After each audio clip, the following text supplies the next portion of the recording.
What's up, YouTube world and YouTube tribe? Welcome to LilBigMan Gaming. Sorry I've been gone. I meant to have this video posted yesterday, these two videos, but the day got away from me. As you can see, they got away from me again, but I'm here giving you this video regardless because I can't let y'all go out like that. I gotta give y'all some videos, So first thing first, if y'all can hit that like, subscribe, share, and hit that notification button. Also leave a comment down below what you thought of this week's episode of The Flash. Also, those who are not subscribed, hit that subscribe button, smash that subscribe button, because I know you're not subscribed because YouTube tells me. The analytics don't lie. I know. I need y'all. The tribal chief is demanding that you hit that the subscribe button. Hit that subscribe button. Do it right now. And those who are subscribing, part of the tribe, thank you, love you, appreciate you. Sorry, like I said in the beginning, sorry that the day just got away from me. I had to do stuff, but here I am, and I have the video for you. So without further ado, we're going to get right into it. I ain't going to waste your time. Let's get into it. So we know the episode here is The Flash, episode 6. Okay, I was about to say 7. Sorry, season 7, episode 6, called "The One with the 90s." And yeah, we're gonna give you I'm gonna give you the synopsis as I always do. Cisco and Chester travel back in time and get stuck in 1998, repeating the same day over and over again. Iris forgoes a connection with the Speed Force. So, breaking this episode down, what do that all means, right? So this episode is basically just to set the stage. If you're going into this episode looking for anything Barry eccentric, anything Barry in the Speed Force, because it looked like his mom. If you're going into this episode looking for that, you're not going to get that at all in this episode. No. This episode is not. This episode just like we had one. I think we had one last season and the season before that. Yeah, we had at least 3 seasons. I think. Correct me if I'm wrong in the comments, but I think in the comments below. But I think there's been 3 seasons. I know at least 2, but I think it's 3 altogether. Yeah, I think but I think it's about 3 that we had an episode where Barry was not the center of the episode, or the episode in itself was not a Barry eccentric episode. And this episode in itself is the same. This episode is not a Barry eccentric episode. This episode is more of a Chester and Cisco eccentric episode, and this episode also fleshes out Chester's character. We get to know a lot more about Chester P. Runk and what makes him him. So the one with the 90s but with all that being said, about this not being about Barry, this is still actually a main episode in the main story arc. This is not a throwaway episode by any means. This is not a throwaway episode, but it's still a episode. This is not an episode about Barry in the conscious that is not focused on him in every scene or every other scene, but it has a little bit of him in there. They talk about him, and he will show up in the episode. He doesn't just appear at all in the episode, but the episode is not it doesn't focus on him. But yeah, we started the episode with the girl that Chester liked in Jitters.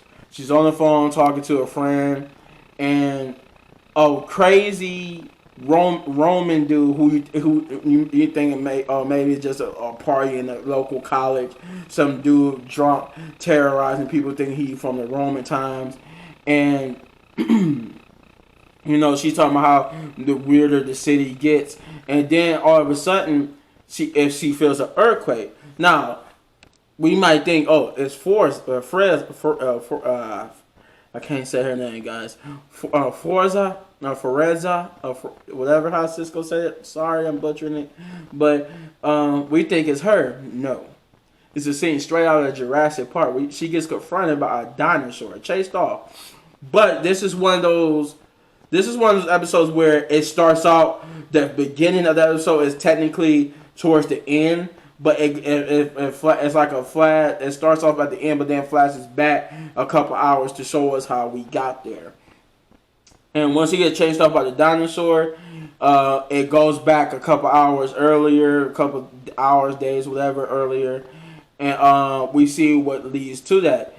We see that Cisco and Chester is informing the team that they had come up with a way to actually, I guess, to track the different isotopes, so they'll know whether or not it's really not just Forza or sight. They be able to tell the diff. Now they be able to tell the different. Not just it's somebody with this isotope signature. Now they be able to tell the Pacific isotope signature or which one. So whenever they get a hit, they'll know. Oh, this is Forza. Oh, this is sight. They'll know the difference now. So Chester and them informs of that, and that the Speed Force asks them, oh, but can you also locate them before they even attack? Like, can we use it to find them? It's 24 hours earlier.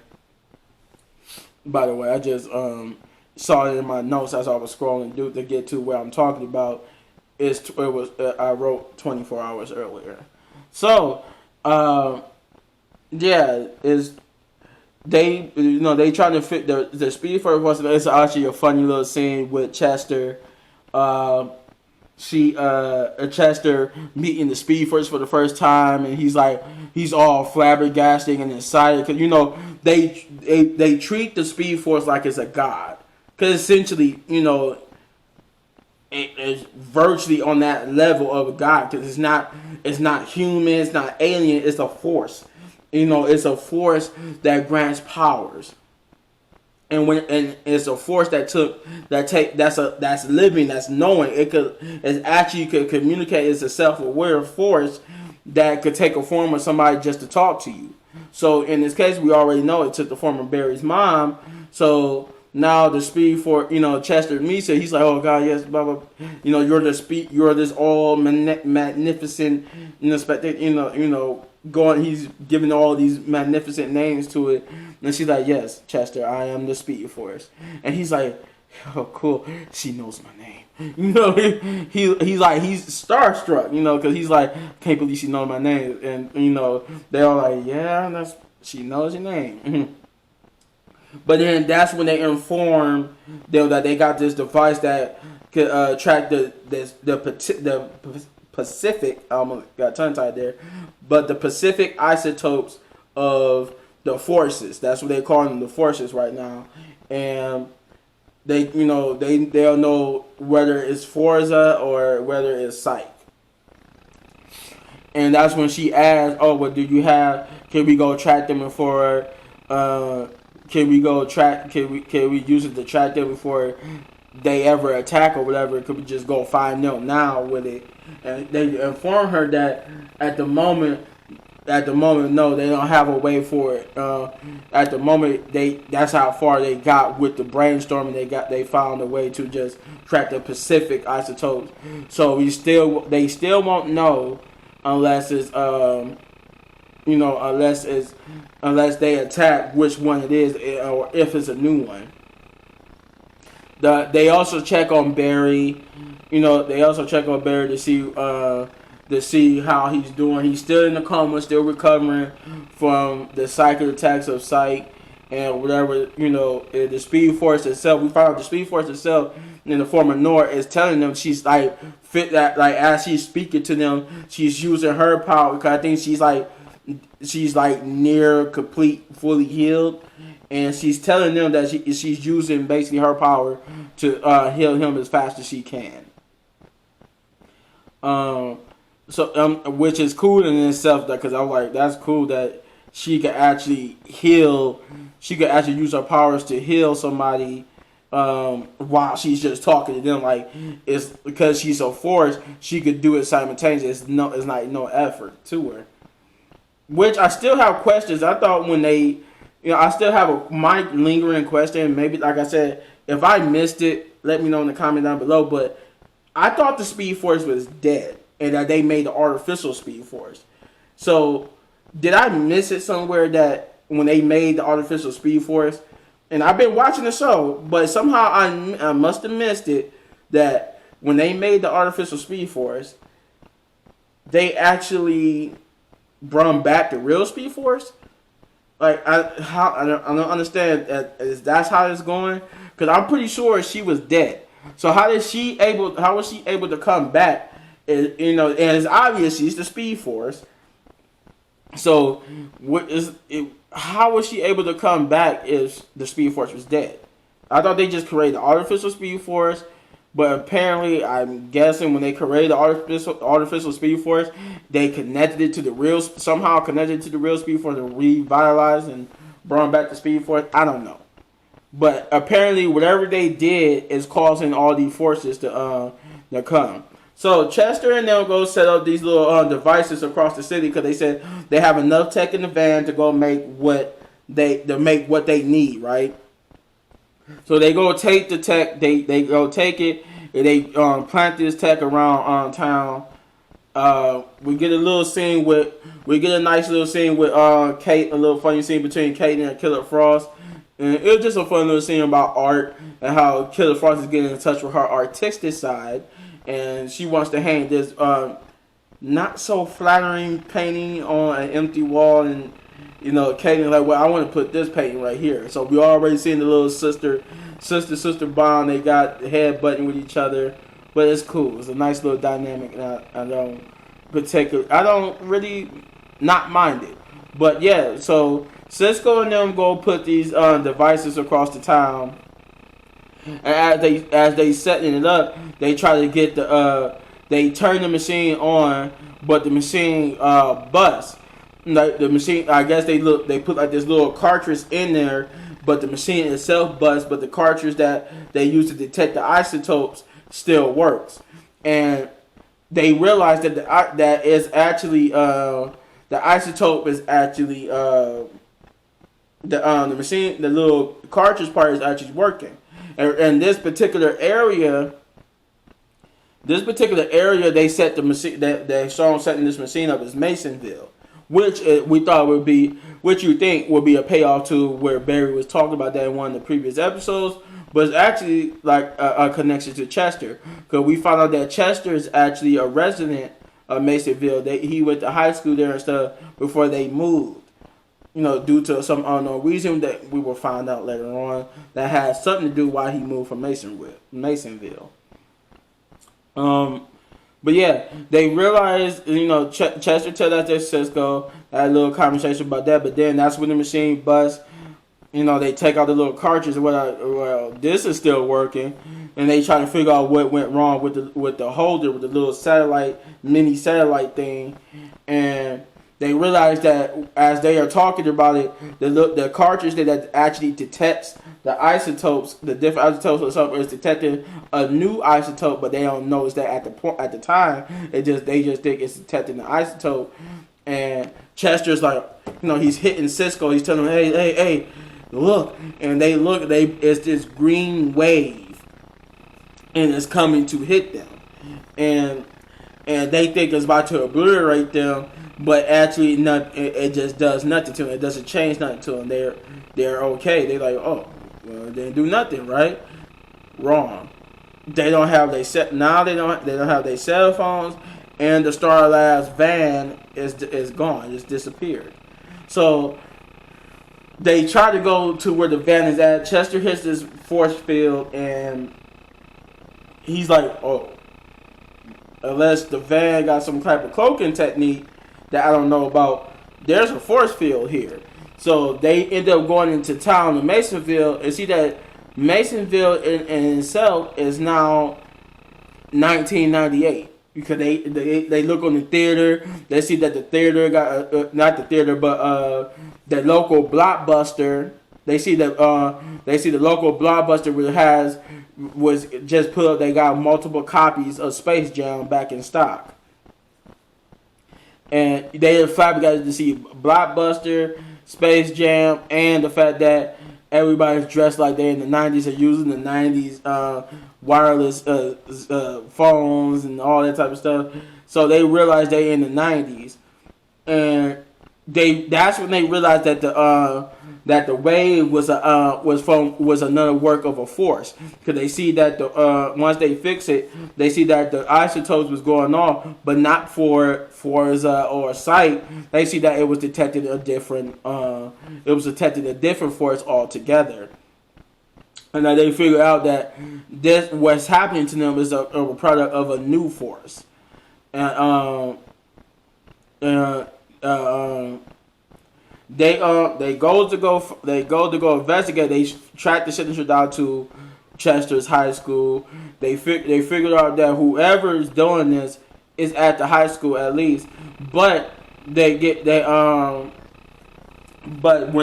they do their little investigation, they break one of the kids they was talking to's psyche, because everybody that's at the high school is starting to realize that they not. If you hit somebody with a reference that's farther into the future, it breaks their mind control. Like with this guy, they mentioned the Matrix, and the dude's like, the Matrix. That movie hasn't come out yet, because he knows because in his mind he thinks it's 1998, but then he's like, wait a minute, it's 1998. The first Matrix movie haven't came out yet. Then he all of a sudden it jumbles his mind and all the memories coming back, and he realized he is trapped. He's like, oh my God, I'm trapped. You guys gotta help me. Oh no, he knows. Now he's gonna restart again. And they realize it's not only just that they are put into the 90s. They're not just in the 90s. They stuck in the loop of 1998. I think it was December 4th, 1998. Like it was some date in December of 1998. They realized they were stuck in, and this only comes after when it gets reset, because Chester was holding the isotope, the signature finder doohickey. He was protected from the restart, but Cisco wasn't. He actually started thinking he was 7 years old, Cisco, in 1998, and he was running for Chester. He called Chester a predator, and Chester had to rejog his memory with different. He figured out that the only way to get him back to normal was to rejog his memory with reference that couldn't be possible at that time, because they don't come out in the future. And the one that rejogged Cisco's memory was Game of Thrones, because we all know Cisco's a big, huge fan of Game of Thrones, and that's what rejogged his memory. And they continue, once he get his memory back. They run into Chester's father, which is a lovely little touching little side story. Because Chester explained to Cisco that his father never had time for him. He was always working. He was always doing this and that and that. So obviously we know where this is going. We're going to end up finding out that wasn't the case. And that's what it was. It wasn't the case at all. It wasn't that he wasn't working too much and didn't care for Chester. It was, that usual, it's because of you I did all this, because I love you, all that type of goody mushy stuff. But I do love that scene, because that scene was a powerful moment for Chester, who we'll find out why. I won't tell you why it's a powerful moment, but it's a powerful moment for a reason. And out of a weird coincidence of fate for Chester, it's a way to get closure. And you'll find, if you go watch the episode, you'll find out why he gets closure with his father. And but yeah, the episode pretty much goes into they end up finding out who the person was, and they end up finding which one it was. I won't tell you who it was, but if you haven't watched the episode, but when this video goes up, you should have been seeing the episode by now. It's Thursday. I meant to have this put up Wednesday, but it's Thursday. They end up confronting him and realize that it's unusual. I will tell you that it's unusual, because he talks like he doesn't talk like a force. He talks like a person maybe possessed by the force or given the powers of the force, but he don't talk like a force in himself. So there's something going on here. But we find out why this person is using the powers, or why that specific date is so significant to this person who's supposed to be a force, and who basically the force, and the force of I guess the steel force is what they calling it. And this is where we get the comic book accuracy of the names for the different forces. We get towards the end, once they was able to defeat him. I won't tell you how that happens, but they do. Of course, they do defeat him and get back. And this is where Barry pops in. Barry pops in for like the last bit of the episode, and they inform him that what the Force did, how he was able, what his specific power was. His specific power wasn't. He doesn't actually control time, in the sense that he just makes time.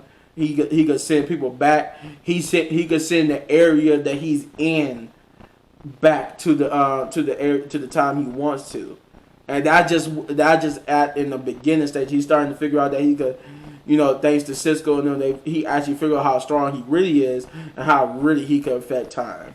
But at the moment of the episode, he could make pockets of time where things from different eras could happen. Like that's when we get the little scene.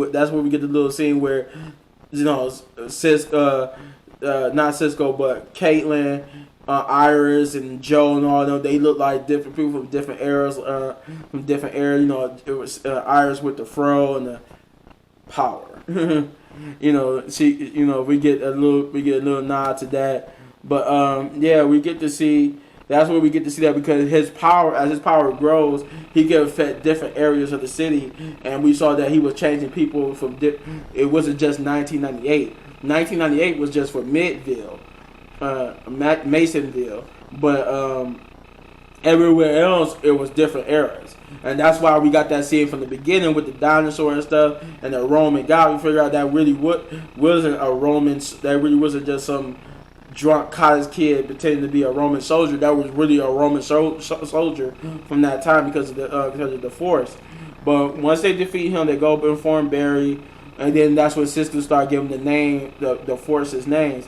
He calls the villain of this episode the Steel Force, Forza the Strength Force, and Sight the Sage Force. So we starting to get into that maybe the villains of this season is the forces, and that could be leaning towards the Speed Force itself. It's a possibility. But we also get a little cliffhanger with Killer Frost and Joe, which leads into what I think next week's episode, Growing Pains, is about. And it's just a basic. I think it's about that cop lady that's looking for Killer Frost, and that's what this cliffhanger leads into. But overall, if I were to give this episode anything, I would give it a solid 8 big ups, just because I had a good time with it. It was a good episode, very good episode. I love the emotional moments that Chester had with his father, and like I said, if you've seen the episode or haven't seen it yet, you will understand why I say that. But yeah, that's all I got. Once again, sorry, I'm only human. Sorry for the late upload, but I'm uploading because that's my job, to entertain you guys and to give you my opinions on this particular episode. But if you could do me a favor, can't remember his hand. There you go. Hit this button right here for all of my reviews. Hit this button right here because the Tribal Chief demands that you subscribe to the channel.